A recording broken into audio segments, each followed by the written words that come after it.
Romney's prep school classmates say the man who wants to be the next president of the United States was known as a prankster during their years at the ultra-exclusive Cranbrook School. And sometimes those pranks took a dark turn.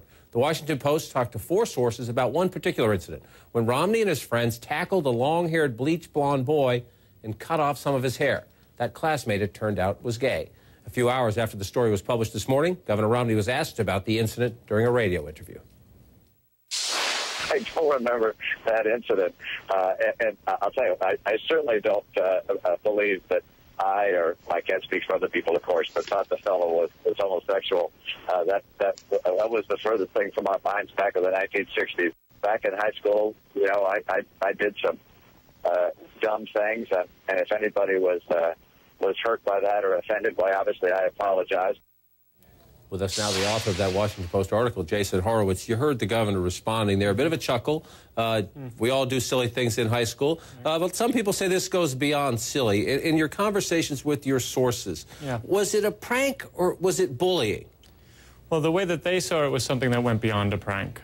They saw something that bothered them. It stuck with them for decades now. It's something that some of them witnessed firsthand. Well, they all witnessed firsthand, but some of them even participated in it and felt a good deal of regret about. Let me interrupt you at that point, because I want to, from your article, and this is it was a hack job. It was vicious. Philip Maxwell said, one of the students. To this day, it troubles me, Thomas Buford said. He was just easy pickings, said Matthew Friedman, another student involved. You hear them, clearly they have vivid memories, and some of them have carried this with them. When Governor Romney says at the beginning, I don't remember that, is it plausible? He's allegedly the guy with the scissors. Well, we can only take Governor Romney at his word, right? But what we do know is that the people who were participating in it and who were there remember it vividly.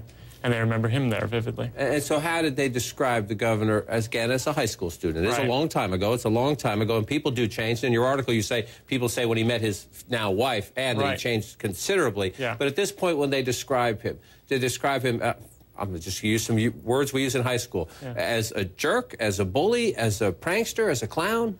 Well, I think that kind of clown actually is probably the word that most people think of him as, that he was the class clown. He was always quick with the joke. He stayed up late and would ride mops up and down the hallway with his buddy.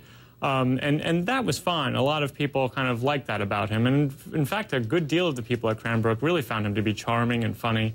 It was just that sometimes those pranks seemed to cross a line. And when they crossed the line, that's what bothered people. Jason Horowitz, appreciate it. It's a great article. Thank you. Coming up, the truth about same-sex marriage and how it will play in this year's campaign.